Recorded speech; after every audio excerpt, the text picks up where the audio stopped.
Let's introduce an element called the unconscious.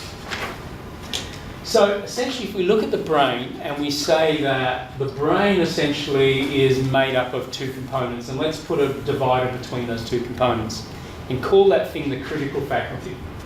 The critical faculty is a thing that we also call the reticular activating system. So the reticular activating system is our system of deletions, distortions, and generalizations. It just means when something happens, there are certain things that we can, through our past, take those bits of information and say, yes, I know what that is, and I know what that is, and I know what that is. But everything we don't know, actually, to some degree, cannot exist. So, for example, when you see a shadow over to your left-hand side, racing along a wall, you just see it out of the side of your eye, and it is got this posture, and it has something extended from the hand, and it is running. What do? You turn around and you think that you're going to get hit or something. Ask him how far he throws his javelin. It could be anything, couldn't it? We will typically move quickly in one or the other way. So we'll either attack or run away. Or we will fawn, which is freeze. So from that perspective, we have seen some data, and now the only thing we can use is our history. All the bits that make up what we think that is. You know, the size of it, the shape of it, the speed of it, all those sorts of things, and we will make a determined idea on that. So what will happen is the critical faculty will determine what goes in and what doesn't. So in that circumstance, we have 5% of our conscious mind is at play. So a very small percent of everything we do is conscious. A very large percent of everything we do is actually unconscious. So for example, how many beats per minute is your heart doing right now? Truth of it is we don't know. How many litres of blood has our heart pumped in the last hour? We don't know. We could use science and go, well, according to this particular heart rate, and I've been sitting for a bit of the time, so I should be at a rested heart rate, so therefore science tells me I have pumped X amount of litres and my heart should be pumping at this particular level right now. But in truth, many of these things are unconscious. Very few times do we actually think when we walk, I tense one muscle, release the next, tense that muscle, and then I will start a walking motion by tensing, relaxing, and so forth. All of that is unconscious as well. And so all of these things are all unconscious. But most of our issues and stuff that we want to shift and change isn't up here, it's down here. Because if it was up there, it would be easy to do. You would have done it already. You would have just said, just get over it. Or just do it. Or just this or just that. Well, it's not that just easy. It's a magic pill. It's the blue pill. So from that perspective, what we have to understand is that we're dealing with something quite complex. You know, let's not understate it. Though we have to find simple ways to work out how to get behaviour to change. So the unconscious is where we're going to be focusing most of our attention. However, the critical faculty is your friend and is not your friend. Your critical faculty is your BS meter. What it does is it listens to everything that I am giving you, and some of it you will be going, bullshit. Some of it you will. You go, bullshit. Because it's going to conflict with your current paradigm. And your current paradigm cannot exist with this new information. Does that make sense? So there's been a paradigm shift. Exactly. There's got to be a paradigm shift, or there's got to be trust, or there's got to be a willingness to empty the cup.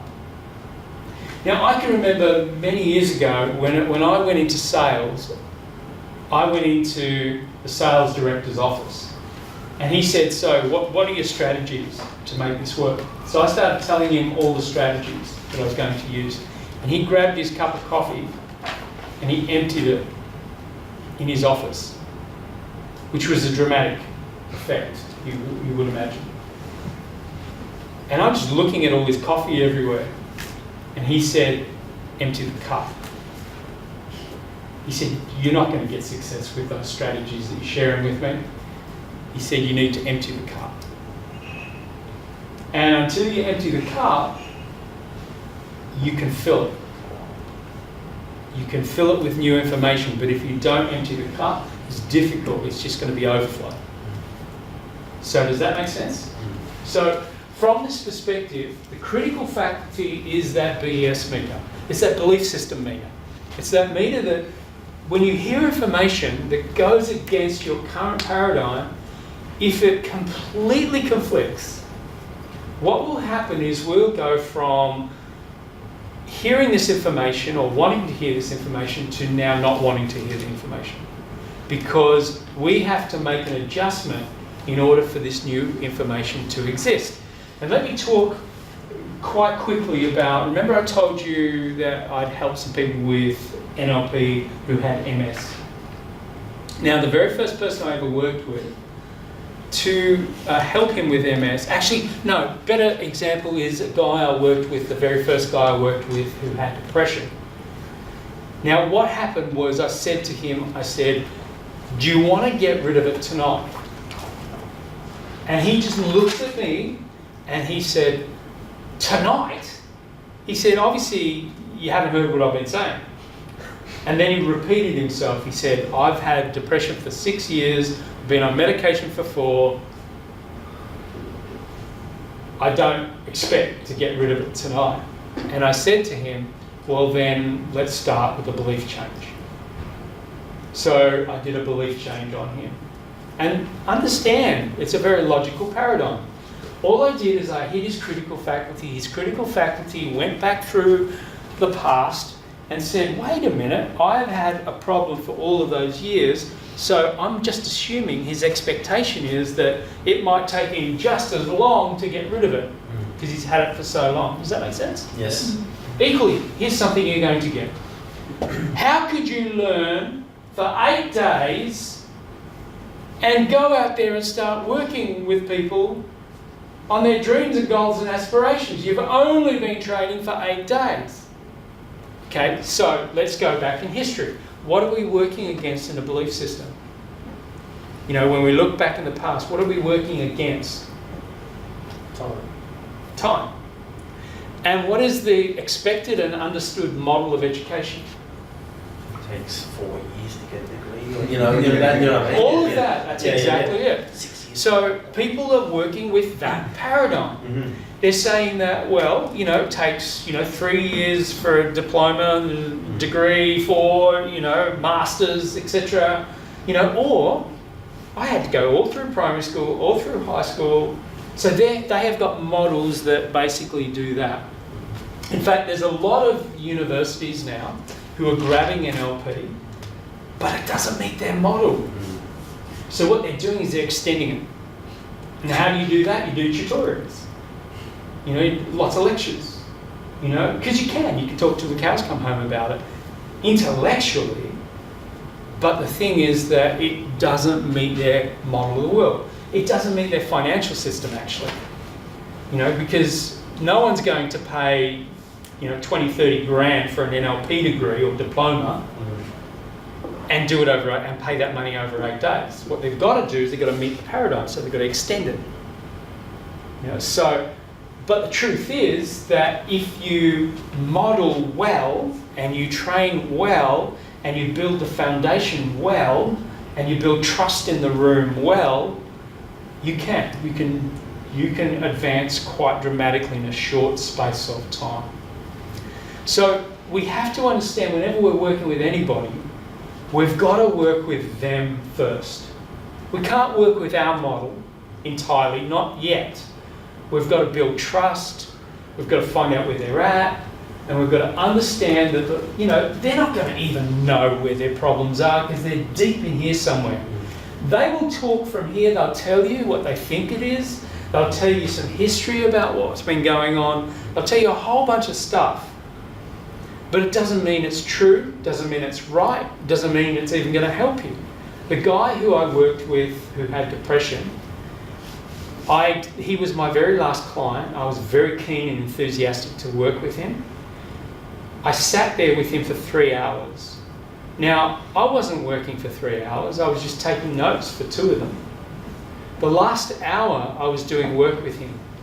But the first 2 hours, I was just sitting there taking notes, listening to his story, bored out of my brain, just listening to his story and just writing bullet points that I never referred to again. In the final hour, I said, right, you ready? I think I have enough information now. And I just said that just to satisfy his belief system. And he said, yes, I think you do. I said, excellent, let's get on with it. So we did this work, and I know you're not fully understanding what I'm talking about because I haven't yet taught you the techniques that I was using with this gentleman. But we went through, we did the process. Within an hour, he's in the car park shaking my hand, can't let go of my hand. And he's shaking my hand going, I feel so different. And he said, what do I do now? I took his hand away and I said, just get on with your life. But what he was really asking is, who am I now? What is my identity now? What do I tell my wife? I've been saying this conversation, this blah, blah, blah, I'm depressed for years. What do I tell her now? So he had to adjust his identity. So the next coaching that I did with him was all about that. Realigning him with a new him. And there was a lot of hypnosis and a lot of other work to really deepen it. So he could stand up and he could say, I am no longer depressed. In fact, he never uttered the word again. Don't expect to get too many testimonials from people with cancer, MS, chronic fatigue, depression, or anxiety. Those people don't want to mention those words anymore, particularly cancer. You will never ever get a testimonial from anyone, even though you may have helped them to help themselves to save their lives. They don't want to hear that word ever again. They don't even want to feel it go past their lips. Does that make sense to you? Yeah. So this is the area. Now, all we're seeing here is a couple of circles. What we've got to do is we're going to now take this data here and we've got to extrapolate this out so we can work with this. So let's go to that. So basically what happens is information will hit that critical faculty, and if it doesn't conform to a person's belief, it's just blah, blah, blah, blah, blah. It will be deleted. Or it will be distorted to meet their model of the world. Or it'll be completely generalized. So again, it meets their model of the world. So basically, what happens is when we can get beyond this critical faculty, and much of the NLP techniques are about doing that, then we can start to do the change work here. And it's going to be very different change work to formal coaching models. It's quite a different approach. So now, if we imagine this is the unconscious. Okay, so this is Homer, the unconscious. So this is how it works. We have an event, which I'm just pointing towards the eyes, suggesting we're seeing something, and perhaps even hearing it, but we have an event. Something happens. Then what happens is the very first filter that it will enter is our language filter. Saya nasi goreng. Yeah. Yum. Oh, you've just come from Indonesia. Yes. So, what I said is, I want fried rice. But the thing is that if you don't know Indonesian, then what you hear is blah, blah, blah. Yeah? It doesn't mean anything. So if it doesn't mean anything, it's deleted. The information is completely deleted. and we'll react by saying, pardon, excuse me, what did you say? And looking for some definition on that. So the language filter is one filter that determines the event. The next filter is our attitude. Have you ever had gold given to you and it's just shit? It's our attitude. If we adjust our attitude, we can turn anything into gold. Anything.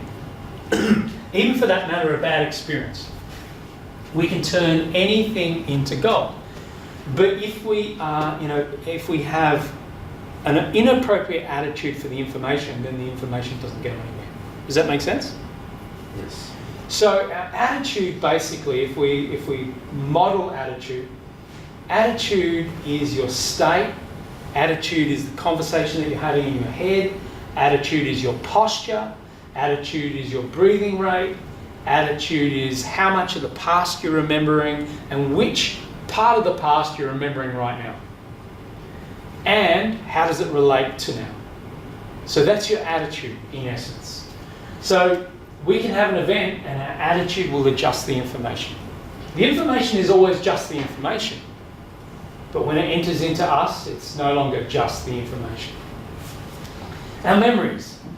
Our memories, now this is one filter you'll be working on mostly. Our memories. All the things that happened to us in the past basically get us working a particular way. For example, I noticed out there, actually this is going to be a good exercise. I noticed out there, and I'm going to introduce these two guys in a moment so you know exactly who they are. So Mark, I noticed that there were all these wasps floating around. What is your experience with wasps? In memories, I was always taught to be scared of them, that they sting, and I haven't been stung by one, but I've always been frightened. Okay, but I noticed that they were hovering around you within centimetres of you, and you just kept talking. Yeah. You were unfazed. Okay, so why is that? I've had a shift in anxiety and stress about them, and I just believe that I'm in harmony and they're not out to hurt me. There's no reason for them to sting me. I'm not trying to hurt their nest, and they don't present a threat. Okay, perfect. So what we got is what? What were you hearing from Mark that determined that behaviour? Challenge his belief. Yeah, his belief. Like once upon a time, he would have been anxious about them, but he changed his belief, and therefore, he's not anxious at all. So what we've got is we've got two elements, which is a beautiful example. We've got past. Now, without the belief change, what we would have got is, what would you have normally done? You would have done that. Yeah, okay, cool. So what we would have got is we would have got that, which would have conformed to your belief. You hit one of those things, you hurt them, and what are they going to do? Exactly. So the belief would have created that particular result. But of course, because you change that belief and you don't have an issue, you just sat there and just kept talking and buzzing around you. Yeah? Cool. I think I was even more anxious for you than you were for you. I noticed. So what we're getting, essentially, is we're getting a memory, based on the memory. Here's an example. Think of something right now that's happened in your life from a memory that has made you decide that that will never happen again.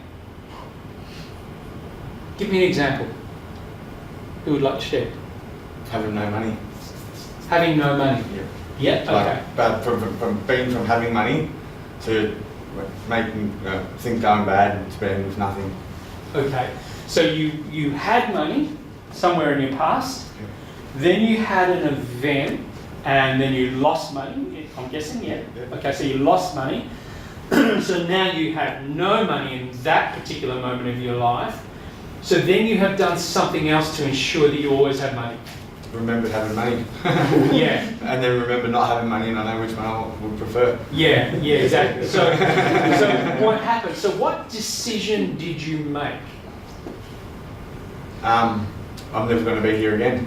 Yeah, so you made a decision, I'm never going to be here again. Yeah. So, okay, let's say circumstance, and I wouldn't want to wish this on you, of course. Circumstance means that you lose everything.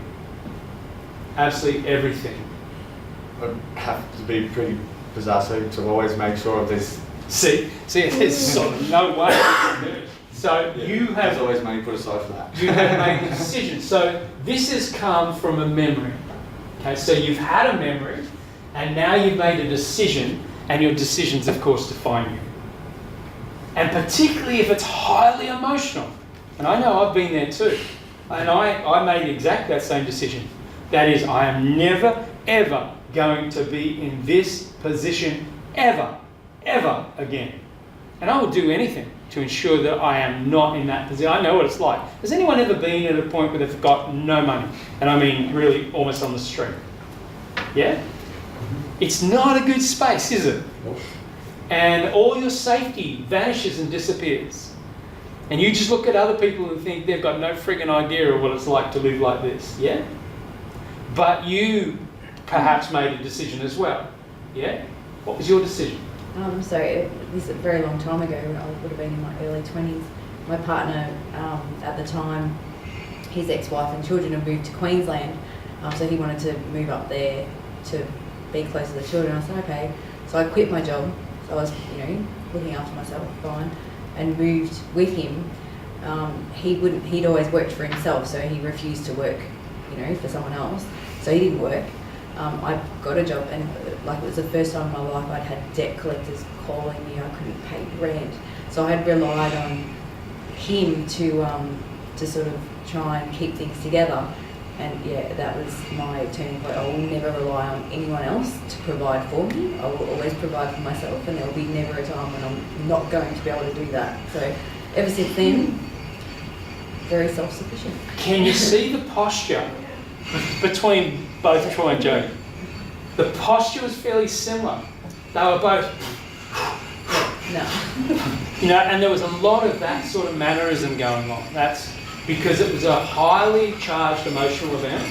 You made a decision, and so therefore, actually, guys, could you just close that door for me, please? I suppose mine's similar to yours, like watching my mum struggle for money, and I always said as a kid, I'm never going to struggle for money. I'm always going to make sure. And then I got to that point, and it's like I was sort of and Yeah. Then I kicked it in again, like. But you can hear there's even sounds with it.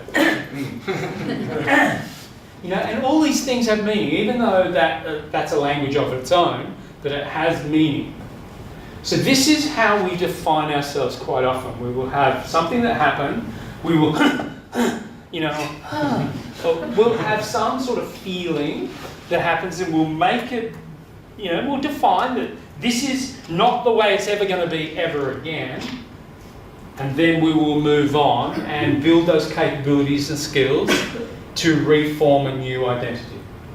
And then we are now this identity, we're never that identity ever again. But equally what happens unconsciously is that we have situations like with Jody, for example, this particular partner that you were with, they would have certain face shape, certain eyebrows, certain chin shape, nose shape, teeth shape, hair colour, height, all that sort of stuff. And you will be somewhere in your life, and someone will come into your life, they'll be working in a job or something like that, and then you don't know why, but you just don't like them. You don't know why, but you just cannot warm to them. You just do not like them.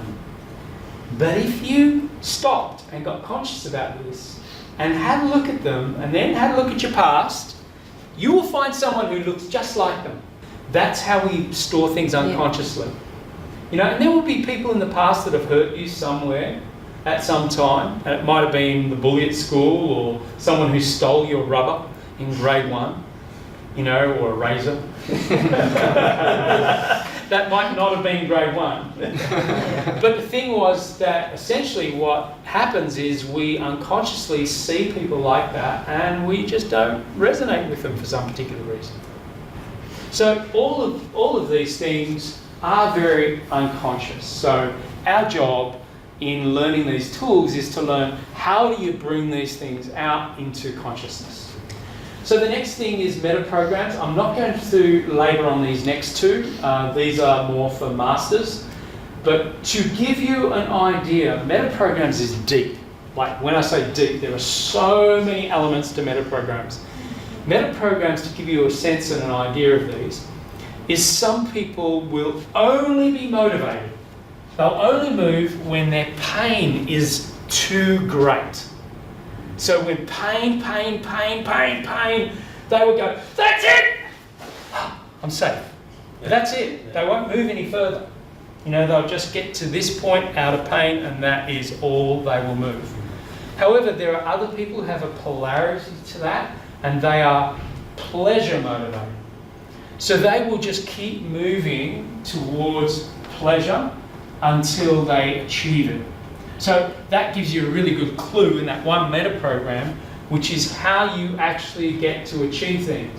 Most people, unfortunately, are away from motivated, which means they're just out of the frying pan, just right near the hot plate.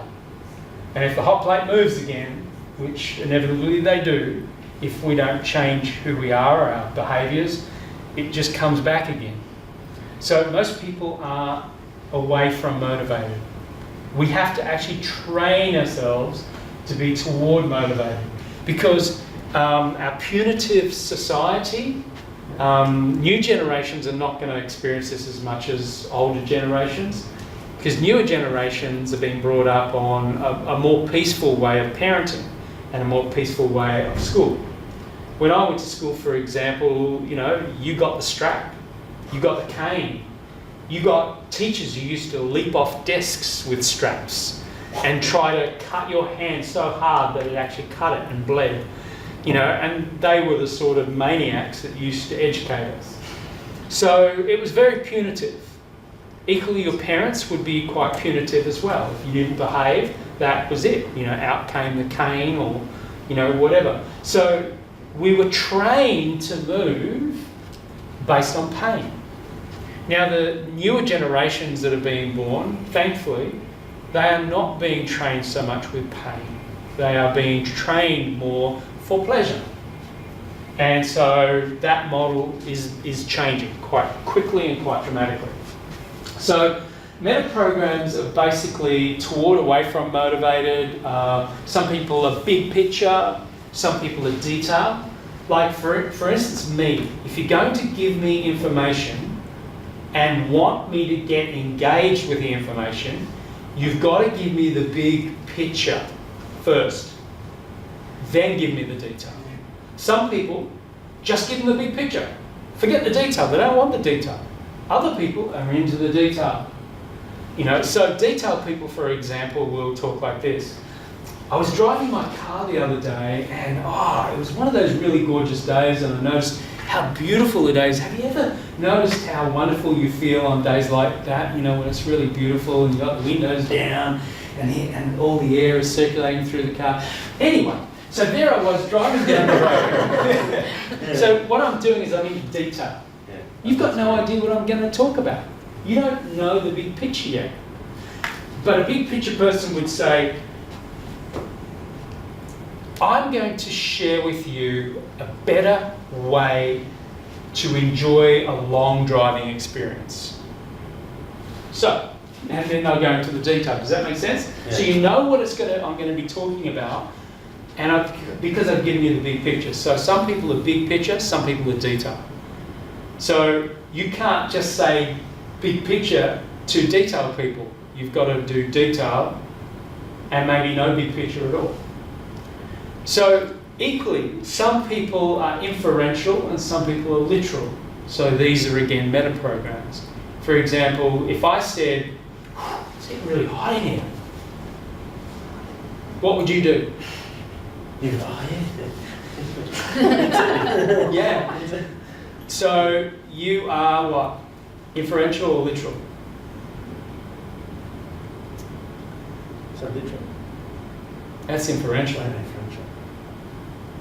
But You're not doing anything, are you? No. Who would do something? Literal. A literal person would, Yeah. but they'd have to ask you a question first, wouldn't they?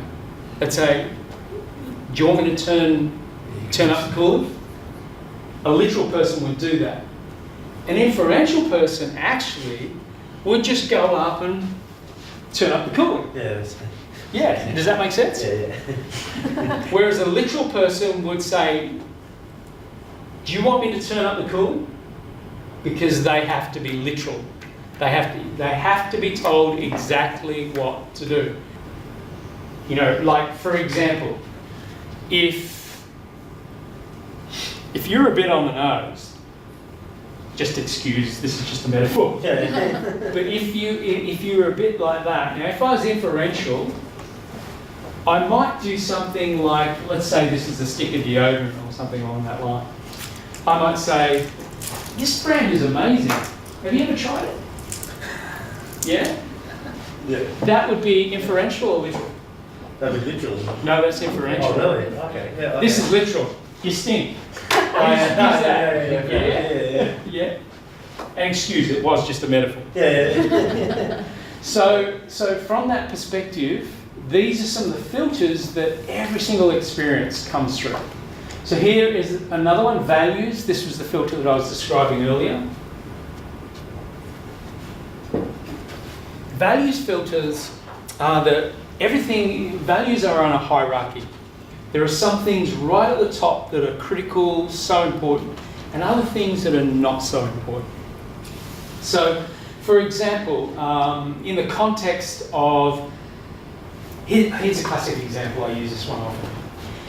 If a homeless person walked into this room, given their value system, given the fact that a homeless person would have to move to your basic human needs, not aspirational human needs, basic human needs.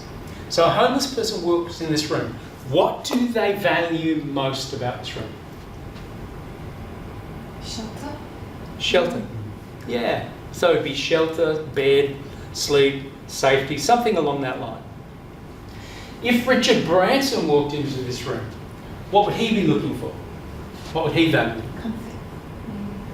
Comfort, maybe? Potential employees. Potential employees. Entertainment. Entertainment, yep. Could be any of those things. Same room, same experience, but different values. Does that make sense? Yeah. So when we see a person coming towards us, those people are going to have all of these mechanisms within them, and we don't know what any of them are. So NLP is learning how to find out what these elements are, how to read these people, how to understand these people, so therefore you can serve them in the best possible way.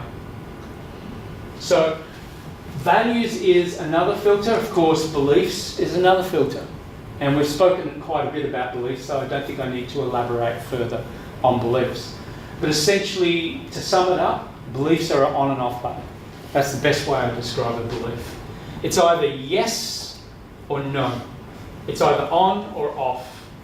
And a belief sometimes can be that black and white. You know, for instance, the belief in God as an entity. It's either, for some people, it is completely off or it's completely on. He exists or he doesn't. Now, it doesn't mean that he does or he doesn't based upon a person's belief. It either is or it isn't. But factions believe no, factions believe yes, and there's some factions even in between. You know, that are kind of not really completely sure, but they are certain that they are uncertain. So they are our filters. Now what these filters do is that when these filters, when this event comes through, what we get is we can only internally represent it. So we get the information and we internally represent it, which means we make decisions about what it is. We make our minds up about what it is, but we also determine a state. So the moment something happens, we determine what is the most useful state to be in. And this all happens unconsciously.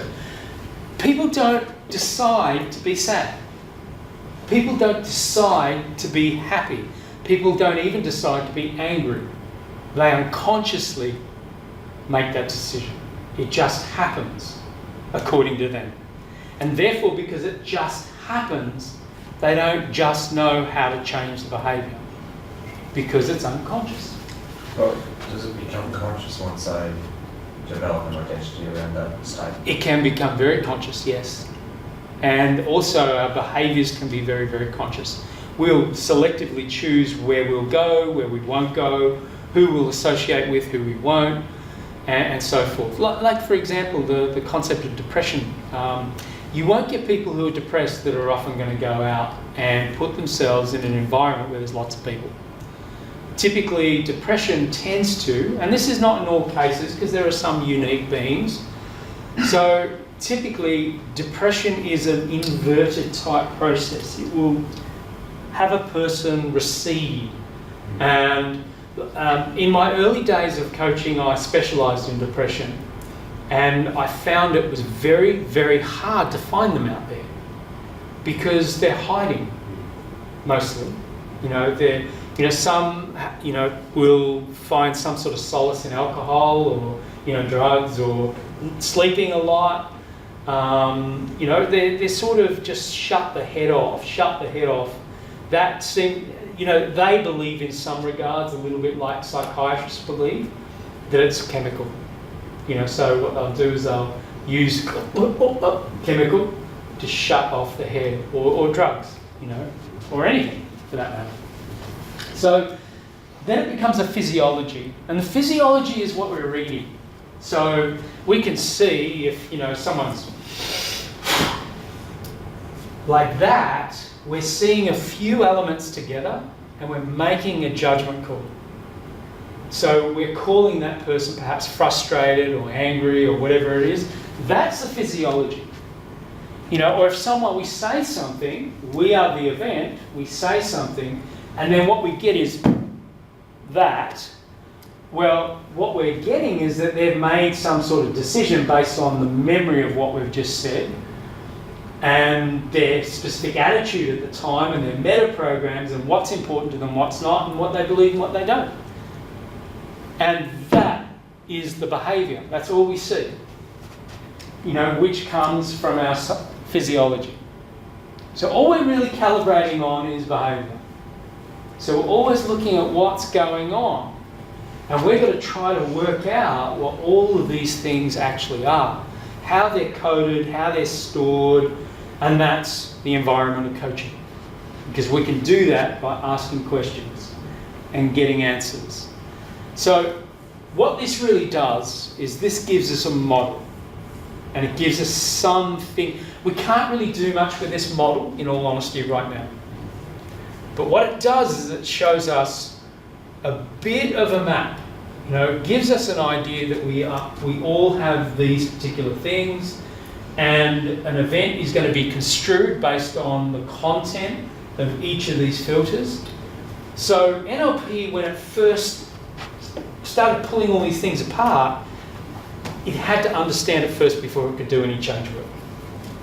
Had to kind of have a look and ask, when a person does this, what do they believe? When a person does that, what do they value?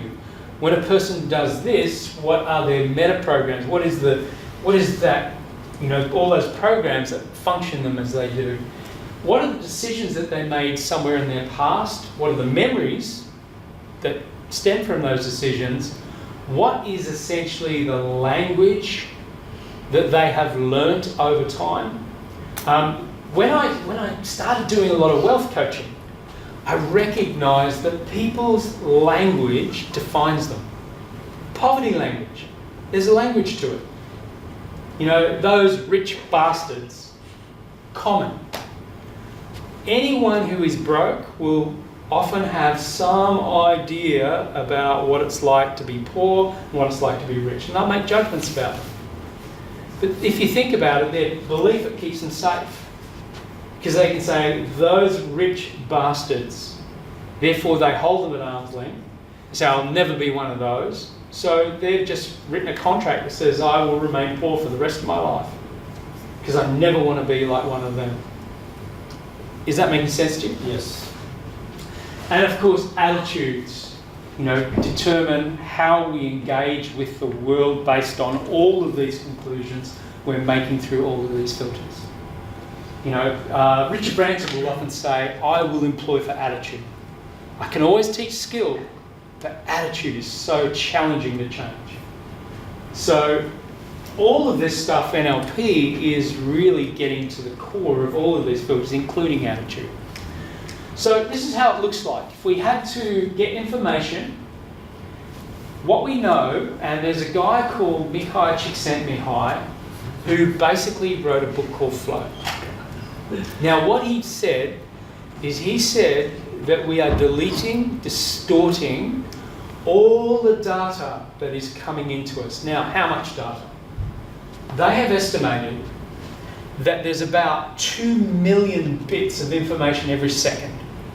Like if you had to take a snapshot of this experience I'm having right now, what you will get is this entire room up to about here where I can see. I can get a sense of here, and I have a memory of here, and plus I can hear certain things, and I know certain things about the room. So I can go into every single thing that is within this room. I could go on a journey about art. I could go on a journey about the technology of a camera. I could go on a massive journey about what power is all about and those switches on the boards there. I can go into the door handle, I can go into the colour of the room, the time, everything. And 2 million might sound like a lot, but when you start really pulling it apart, it's a lot of data and information actually that we can see in all of these elements.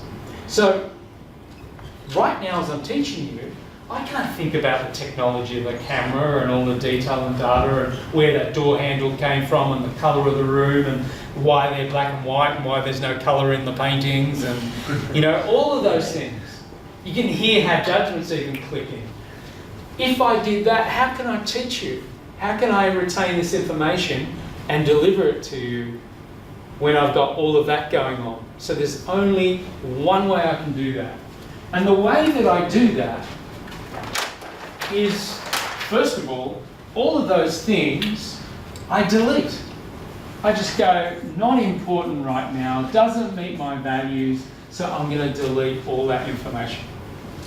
So to put this into an idea of what it looks like, we've got 2 million bits of information, we're deleting, distorting and generalising this information to meet our model of the world so we can stay intact, hold our identity, maintain our beliefs, keep our meta programs, be able to say that they are our memories and own them fully, and know what our future is. We delete, distort and generalise 2 million bits of information into about 7 plus or minus pieces of information. So it's either 5 or 9 pieces of information. Here is a really important thing to understand. What are you deleting, distorting and generalising? What can you not see that exists? What don't you know that you need to know in order to create that dream that you want? And this is where it starts getting exciting. When I first came into this room and I started to learn this, it was uncomfortable, but I had to realise that half of the crap that I believe about the world I made up. Probably about 70% of it is not even true. And it's keeping my world exactly where my world is. That's all. It just maintains the status quo. The 12-bar blues. When we delete, it kind of looks a bit like this. So I wanted to create, that should say external event, but imagine that something went through. So it's going to look a little bit like this. So imagine we've got all these filters. Then what happens is you're going to see over here, you're going to see a whole wad of data represented in dots. So there they go. All of those dots went into the language filter. But some of those words, some of those experiences, we haven't got a language for. And if you haven't got a language for something, you can't understand it. So you must delete it. So then we delete some, and then it goes in the attitudes filter, and we're not feeling right today. So we're just gonna, some things are not important. Now, according to our memory filter, which is kind of like our library of knowledge, it tells us what we believe and understand and what exists and what doesn't exist. Some things we've never experienced before. So we will just perhaps generalize them or distort them or even delete them altogether. So it looks a bit like that. Then we get to the decisions filter and we decide that some of the things are unimportant. So then they go into the meta programs. The meta programs, some of it's too big picture, but we're really detailed. Sorry, excuse me. Some of it's really detailed.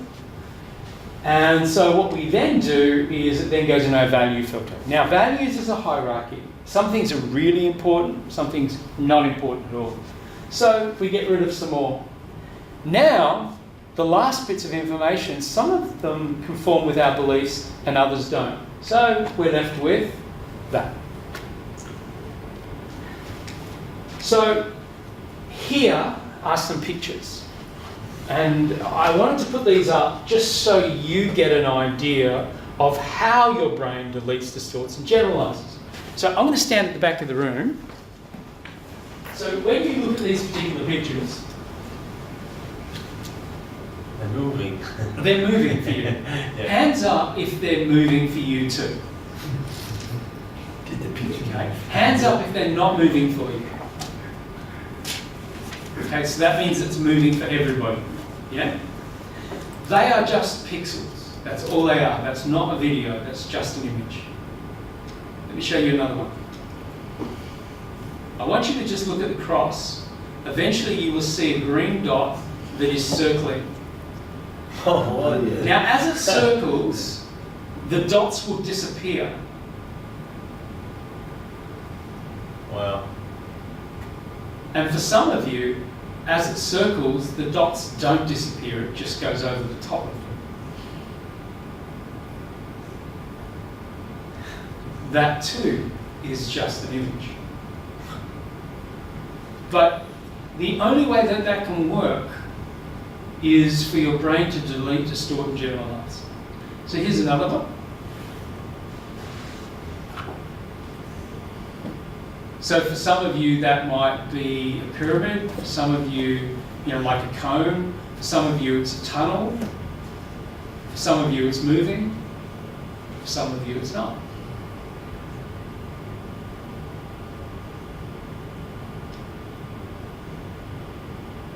Here's a bunch of almonds.